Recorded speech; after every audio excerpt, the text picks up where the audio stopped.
Buenas noches. ¿Qué seudónimo quieres que utilicemos al principio de la conversación? Amapola. Amapola.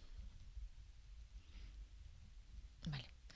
Arrancamos en la orilla del mar, nos vamos a despedir después en un faro y siempre os pregunto por vuestra relación con el mar. ¿Cuál es la tuya? Pues de deseo siempre. El mar ha sido siempre algo que no tengo y que siempre me gustaría tener.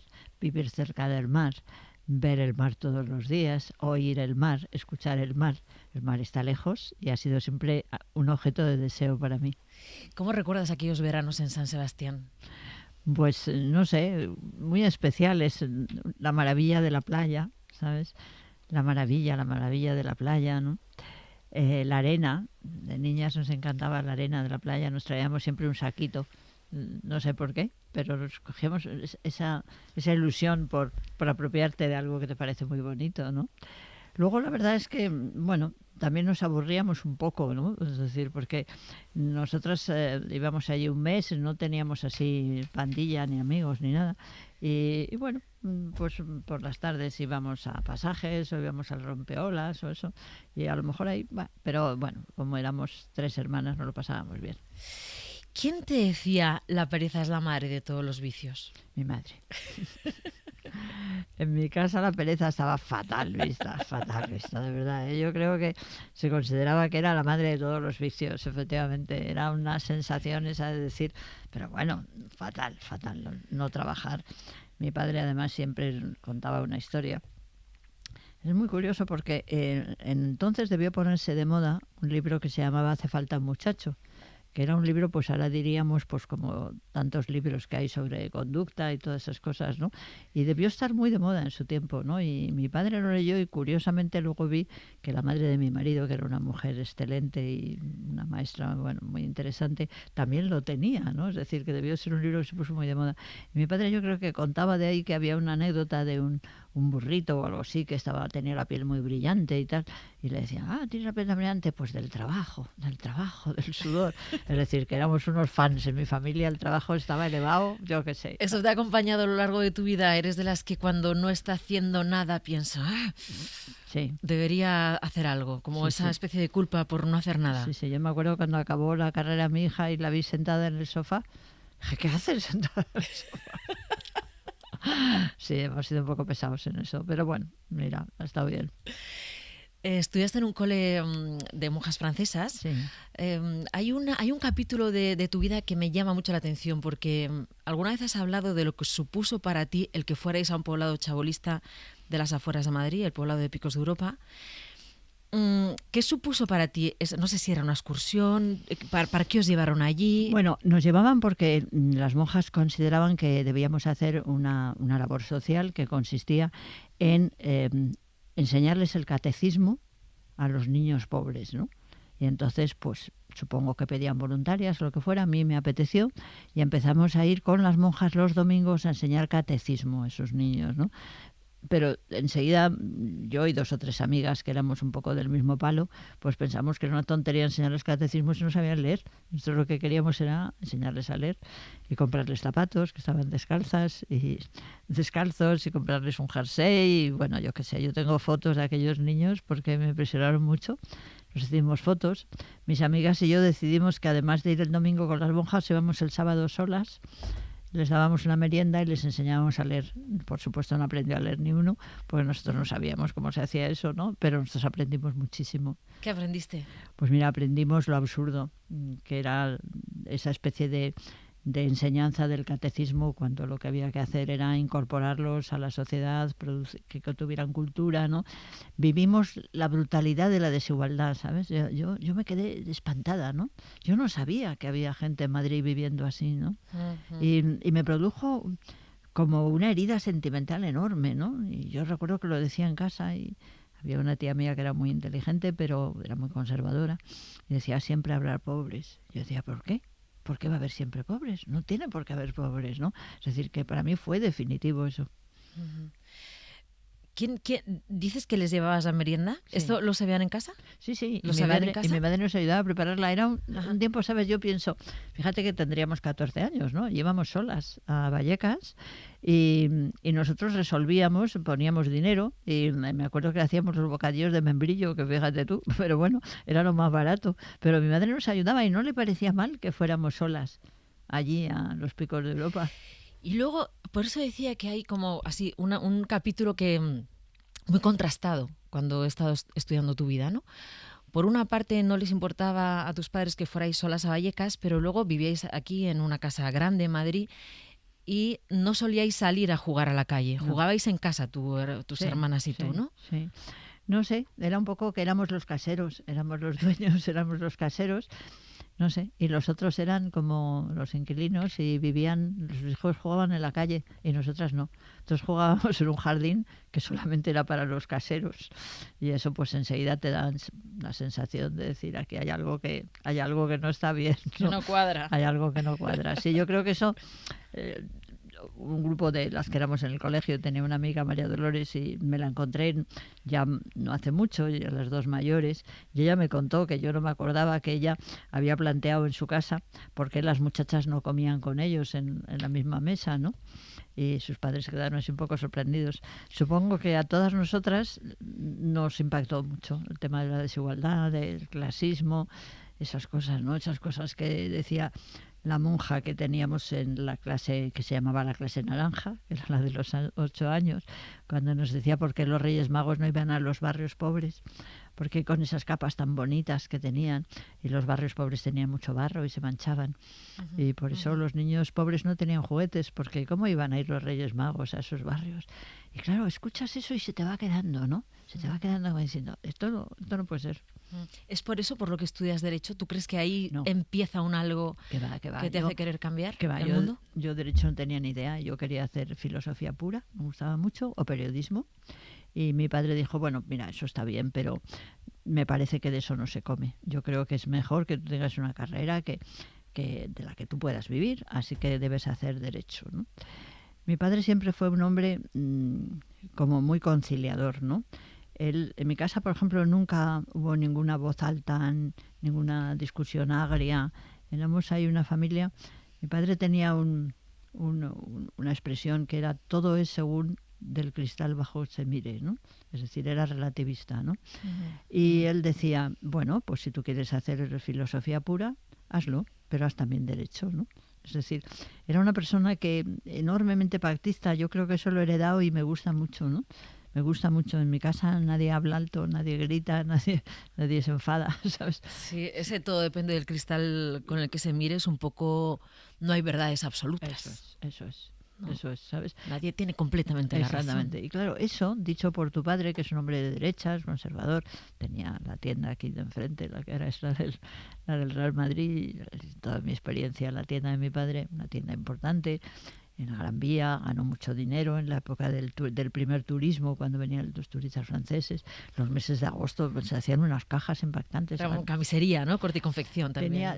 Tenía camisería, pero enseguida él era muy ágil y puso ropa de señora. Y empezamos a tener trajes de señora, trajes de chaqueta de cuero. Bueno, los extranjeros se volvían locos porque eran cosas muy bonitas y muy baratas, ¿no? Y bueno, y entonces pues un hombre como él, conservador, era sin embargo enormemente pactista, es decir, en el sentido de decir, bueno, pues eso, siempre hay una solución, siempre vamos a entender andando. Y yo empecé a hacer Derecho pues porque él me lo sugirió, ¿no? Vamos, sugirió un poquito más. Un poquito obligado. Sí, un poquito obligado. Esto y lo otro. Exactamente, ¿sabes? Pero ¿qué le vas a decir? No le vas a decir si él te dice que sí, pero también, ¿sabes? ¿No? Y muy bien, la verdad es que cuando yo llego a Derecho es cuando yo digo, esto es importantísimo, llamo a las amigas y digo, oye, esto de las leyes tiene un recorrido enorme, ¿sabes? Me pareció importantísimo. Él llegó a ser testigo del momento en el que te licencias, sí. Él fue testigo de todo eso. Eso le gustó muchísimo, yo me acuerdo que él cuando vio mis tarjetas de abogado, y cuando vio pues eso, el despacho que teníamos allí en la calle Atocha y tal, con tantísima gente y tal, hombre, él era consciente de que yo estaba en la izquierda y le preocupaba, y en fin, pero los triunfos son los triunfos, aunque sean de izquierdas o de derechas, ¿no? Y él veía, pues eso, nuestro despacho lleno de clientes, sabía los juicios que yo hacía, y él estaba orgulloso, orgulloso. Te voy a poner un sonido que marca no solo esa etapa en tu vida, sino en la vida de este país. Transmite Radio Nacional de España. Buenas noches. Según informaciones que acaban de llegar a nuestra redacción, se ha producido un tiroteo en un despacho de abogados en la calle de Atocha, en Madrid. 5 de los presentes, la mayor parte letrados laboralistas, han fallecido. Se trata de don Luis Javier Benavides, don Serafín Holgado, don Ángel Rodríguez Leal, don Francisco Javier Sauquillo y don Enrique Valdevira. ¿Qué piensas al volver a escuchar cómo se dio la noticia en Radio Nacional aquel 24 de enero del 77? Pues bueno, lo que he pensado siempre es decir que es una especie de deuda enorme con ellos, con los que mataron, con los que luego fueron muriendo como consecuencia de las gravísimas heridas, ¿no? Porque no me tocó de puro milagro. Todo el mundo sabe, yo me acababa de marchar del despacho y precisamente lo primero que hice fue llamar a mi hermana mayor, que tenía mucha confianza con ella. Ya me dijo, llama a papá inmediatamente y dile porque van a dar la noticia y él va a pensar que te ha pasado a ti también. Claro, pues yo estaba en el despacho, ¿no?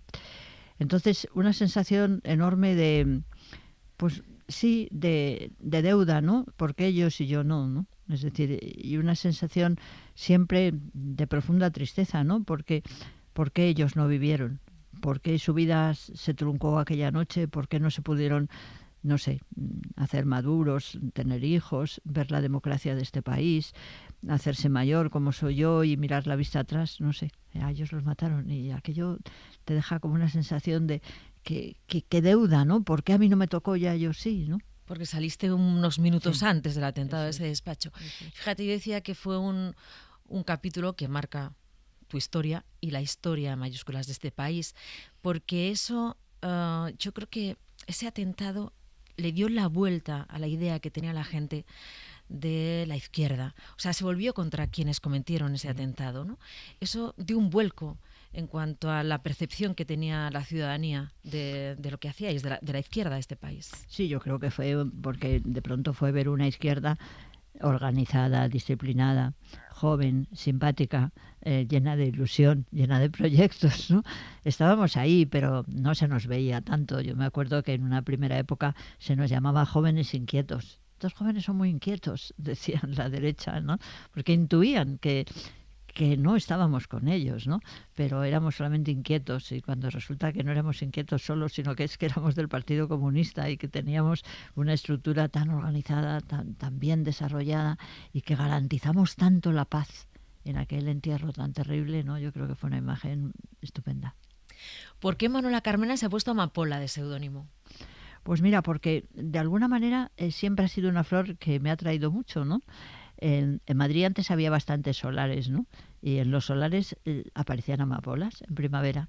Y siempre me ha parecido que es una flor que surge sin condiciones, sin cuidados, y que sin embargo es capaz de suscitar una atracción enorme porque es extraordinariamente original entre lo que no es lo suyo, es decir, entre el solar. Es muy bonito. Nace y crece a pesar de todo. Eso es. Y además es contra todo pronóstico. Sí, nadie ha pensado en ella y de pronto el solar está precioso. Sí. Bueno, yo he leído que una de las causas por las que dejas la militancia del Partido Comunista es porque vas, no sé, a un mitin y de repente eres consciente del espectáculo de la política. ¿Esto es así? Sí, yo estaba acostumbrada siempre a que cuando iba a dar conferencias y eso encontré el otro día una cosa muy divertida, que es un artículo que escribe, ¿cómo se llamaba? Por Dios, esta mujer que no me acuerdo ahora, bueno, por Dios, esta escritora que escribía en el Ya. Bueno, y escribe un poco hablando de la primera conferencia que yo doy cuando soy muy jovencilla, ¿no? Y yo había dado muchas conferencias y me gustaba mucho esa sensación de transmitir ideas para intentar intercambiar, convencer, ¿no? Y de pronto veo que el mitin es un espectáculo, es algo infantil. Me parece que es un poco una especie de teatro de marionetas, ¿no? Que viene el malo, va, no sé qué. Y yo me quedé cortada, es decir, fue tremendo. El mitin era en Villalba. Y yo empecé a explicar un poco por qué era importante que la cultura y la clase obrera nos uniéramos y tal, y de pronto vi que la gente me miraba como diciendo, esta señora se ha equivocado, aquí ha venido a otra cosa, aquí hay que venir a decir pues nada, fuera Franco y no sé qué y todas esas cosas que había que decir, ¿no? Y decidí en ese momento, como estaba embarazada y era fácil decir que me estaba mareando, no me estaba mareando, pero dije, mira, ya que estoy embarazada voy a decir que estoy muy mareada, y no pude seguir, ¿no? Porque no era lo mío. Imagínate ahora, con la dictadura del titular en las redes sociales, aquello queda casi como una anécdota, ¿no? Lo que ocurría en los mítines. Claro. Pero fíjate, aún así los mítines cada vez hay menos, ¿no? Por supuesto, pero son tremendos, ¿eh? Es decir, son tremendos. Se dicen unas tonterías. Yo nunca los he podido soportar. Ni antes ni ahora. Ni antes no ni salvas ahora. ninguno. No salvo. Me parecen discursos desde, no sé, de sermones de curas y diciendo cosas generalizadas. No sé, la política es lo suficientemente seria para que si hablamos de las leyes, el resultado que han dado, las políticas públicas, que hablemos de ellas, pero aquí, pues en una mesa, con los datos, con una pantalla, ¿no? ¿Qué sentido tiene reunir a la gente y simplemente exacerbar para conseguir coreos de las cosas que se plantean, aplausos? Es ridículo. Te voy a poner un sonido que te va a llevar a un lugar. Bueno, entiendo que esta canción te lleva a algún lugar.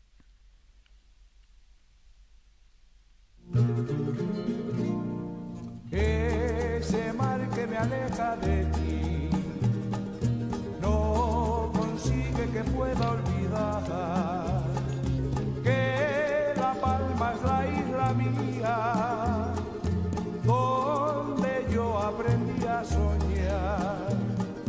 La distancia me hace añorar el sonido de un timbre escuchar que rompiendo la quieta noche acompaña a la Isa a cantar. ¿Qué recuerdos tienes de tu etapa en La Palma, donde llegas como jueza? Maravillosos. Bueno, la verdad es que yo te tengo que contar que me considero que he sido muy feliz a lo largo de toda mi vida, porque cada vez que he cambiado, que he hecho una cosa nueva, he disfrutado muchísimo. Y entonces, pues bueno, la isla de La Palma fue una maravilla. Primero, es una isla preciosa. Y luego, pues fue esa primera manera de empezar a ser juez, ¿no? Me fui además allí con mi hijo pequeño, solo la mayor se quedó aquí con su padre, y montamos una cosa muy divertida, y es que como yo no podía, vivíamos en una casa de campo así bastante muy bien, y desde un primer momento pues mi hijo pequeño era pequeño, tenía yo creo que entonces 4 años o 3 y medio, 4 yo creo, y entonces fue conmigo 2 amigos que estaban preparando oposiciones, y yo les hice la propuesta de que se vinieran allí, y yo les compartía todo, yo les pagaba todo, ellos se encargaban de estudiar y de echar una mano con mi pequeño, ¿no? Y fue una época muy divertida, muy divertida. Fuiste la primera jueza, yo creo, de La Palma, la primera mujer jueza de La Palma, ¿no? Sí, fui la primera, y además me hizo mucha gracia porque, bueno, pues me decían algunos, no, es que antes aquí la jueza era siempre la mujer del juez. Decían, y aquí, claro, ahora usted es la jueza, ¿no? Y bueno, pues sí, fue bonito, fue muy interesante, y bueno, y tuve unos amigos estupendos, y no sé, para mí mi gran enseñanza de La Palma fue acabar con la corrupción en la justicia, ¿no? Porque a mí de las cosas que más me sorprendieron, yo sabía que en Madrid se pagaba para conseguir que te dieran una libertad provisional, en fin, no lo había vivido, pero sabía que pasaba algo de esto, ¿no? Pero lo que no sabía es que en un juzgado como La Palma el juzgado de distrito, que era el juzgado inferior al que yo estaba, se podía haber convertido en una verdadera tienda, en un verdadero negocio, ¿no? Allí no se hacía nada si no se pagaba, ¿no? Y yo un día estaba en mi despacho, en el juzgado de arriba, estaba el juzgado de abajo, y siempre me gustó mucho recibir a todo el mundo. Es una idea que yo he tenido de que desde la autoridad nunca uno se puede negar a escuchar, a recibir. Hay mucha gente que dice, no se debe escuchar a unos y a otros. Bueno, yo pienso que sí, que hay que escuchar siempre a todo el mundo, ¿no? Y llegó una señora, mejor dicho, y me dijo, oiga, mire, que yo yo he pagado ya al señor Celso todo lo que me pedía y tal, pero no me hace nada, ¿no? Y yo dije, ¿cómo? ¿Qué? ¿Usted ha pagado a quién? Entonces ya me empezó a contar que sí, que había un oficial allí que les explicaba a todo el mundo que no había dinero en la justicia y que había que pagar. Y entonces pues ella había pagado 15 o 20.000 euros, pesetas, yo no me acuerdo. Sí, sí. Y no bueno, y entonces ya salió a relucir aquello todo y fue un auténtico escándalo.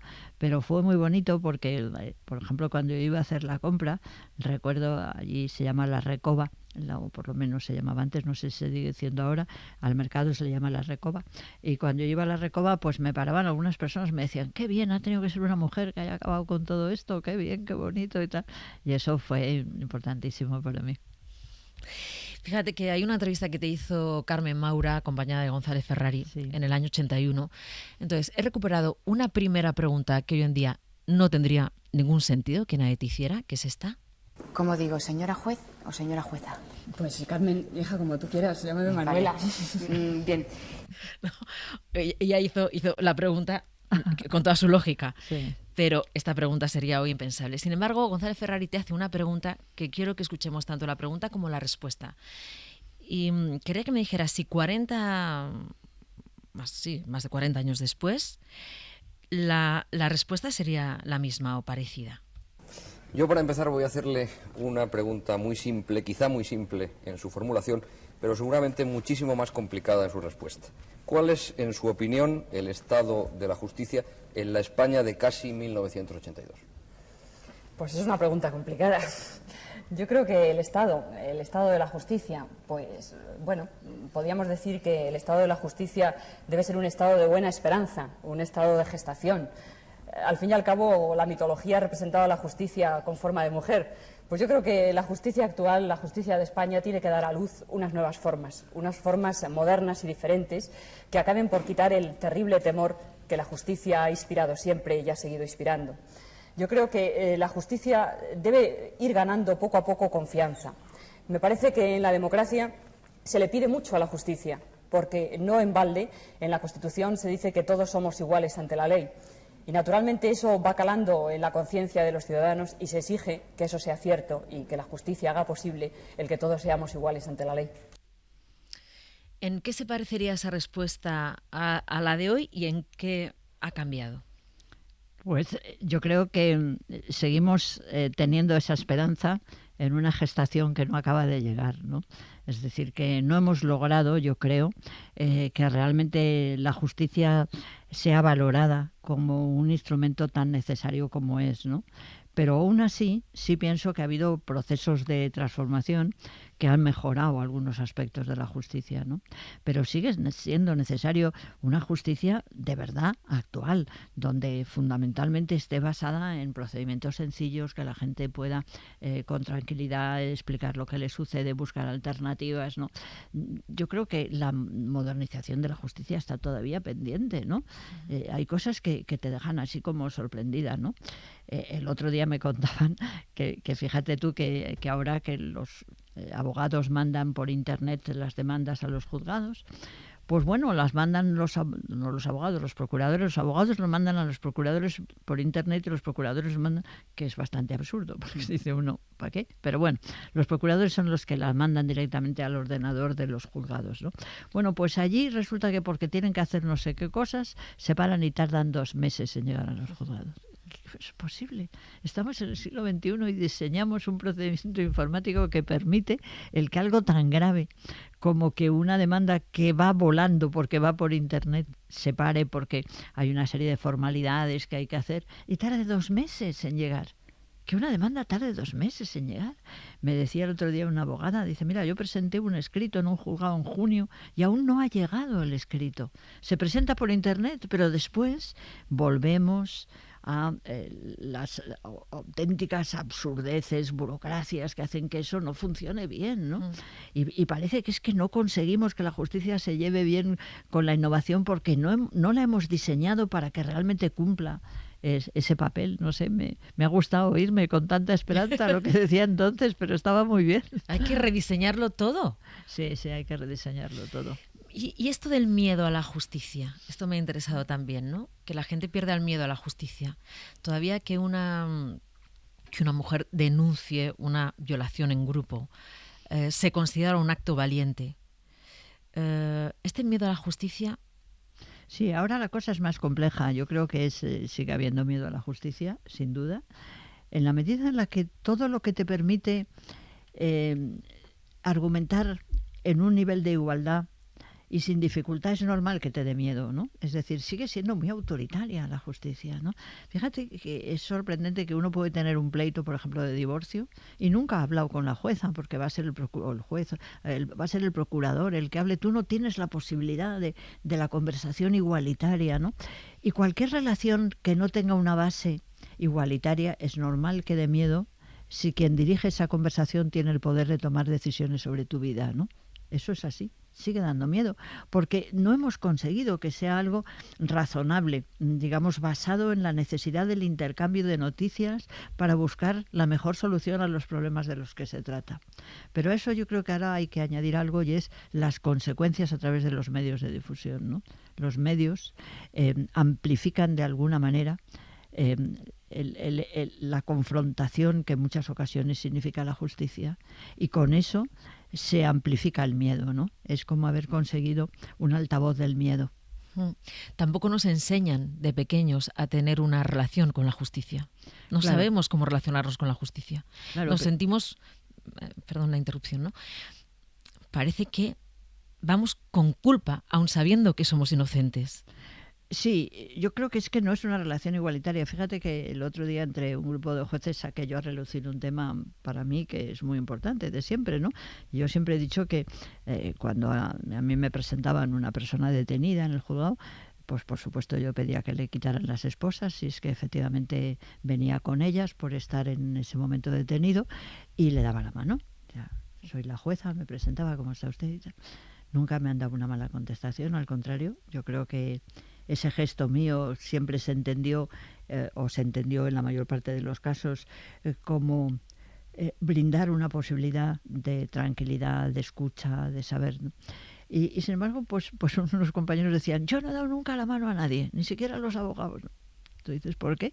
¿Por qué esa actitud de distancia, ¿no? ¿Por qué se siguen manteniendo, digamos, no sé, conductas que no parecen razonables en un mundo en el que tiene que estar basado, por lo menos mi idea es que la autoridad tiene que estar absolutamente cubierta, absolutamente completa en una educación exquisita, en una necesidad de que la persona a la que nosotros dirigimos la conversación, aunque sea un interrogatorio, aunque sea un reproche, tiene que estar absolutamente dirigido para hacerlo fácil, para hacerlo posible, para que esa persona entienda que es una autoridad, pero que es una autoridad democrática, que está pensando fundamentalmente en la necesidad de comunicar con ese ciudadano, que es un ciudadano con todos sus derechos, y que esté detenido o no, le debemos observar la educación más exquisita y el respeto más exigente, haya cometido lo que haya cometido. Manuela Carmena, ¿te gusta Julio Iglesias? Pues la verdad, no mucho. Vale, pues pero no me parece mal, ¿eh? Vale. No sé. Cuando escuchaste esta canción,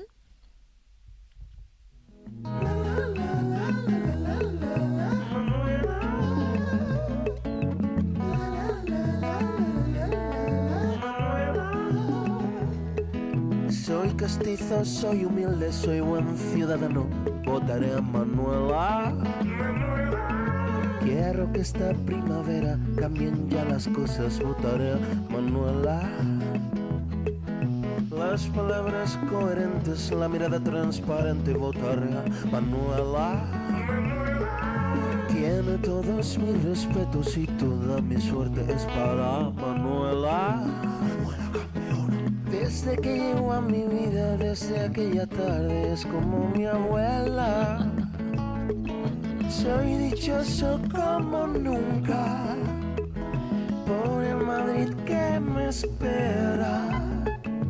La verdad en sus promesas y ese enorme amor que me da Manuela. ahora con perspectiva, ¿qué recuerdo tienes de tu etapa en la política, o sea, de tu etapa como alcaldesa? Fabuloso. La verdad es que, mira, Fuiste un fenómeno total. No, la sensación, ¿sabes? De que puedes mejorar las cosas, ¿no? De que de pronto te das cuenta, primero, sentir lo que es la ciudad, ¿no? Sentir esa agrupación de seres humanos tan diversos, con intereses tan contrarios, pero a su vez con tanta capacidad de vida, con tanta imaginación, con tanta necesidad de protagonismo. Me pareció maravilloso, ¿no? Fue esa sensación estupenda, ¿no? Y luego ver todo lo que se puede arreglar, la conversación, a lo que te lleva la conversación, cómo puedes arreglar desde lo pequeño a lo mayor, todo eso me parecía fantástico, ¿no? Lo único que no me ha gustado era el discurso político, el mundo de los partidos, una manera horrible de entender la oposición, como que la oposición la entendemos en un sentido y en otro, no me refiero solamente a partidos de derecha, sino a todos en general, como que fundamentalmente lo que hay que hacer es impedir que el que está en el poder haga lo que tiene que hacer porque todos los hacen mal. Bueno, esa actitud ridícula de la política en blanco y negro, de despreciar todo lo que tiene, de entendernos unos con otros, ¿no? No sé cómo eso podemos seguir en ese camino, cuando es tan necesario entenderse y cuando tú dices, bueno, pues esto se podría hacer de otra manera, ¿qué se os ocurre? ¿Qué podemos hacer? Sería tan diferente, ¿no? ¿Por qué hacemos esa política realmente, no sé, cruenta, absurda, de hacer imposible todo, ¿no? Con tal de que uno lo único que quiere es volver a gobernar, no sé, esto me parece que es un disparate que no puede ser. Carmen, en esta respuesta me has dicho lo mejor que te ha dado la política y lo peor. Vale, dime qué te enseñó la oposición, qué te han enseñado tus rivales, entre comillas, no me gusta esta palabra, políticos. Pues que no puede ser, que tenemos la necesidad de cuidar la democracia, ¿no? Yo salí del juzgado, del ayuntamiento, y cuando me despido hablo de cuidar la democracia, porque he sido consciente en este tiempo de que el afán desmedido por el poder, el desprecio a entender la democracia como ese gobierno de todos, en los que lo esencial es buscar las maneras de ponernos de acuerdo para que todo mejore, está siendo absolutamente puesto en cuestión porque no nos importa eso y lo que nos importa exclusivamente llegar al poder, ¿no?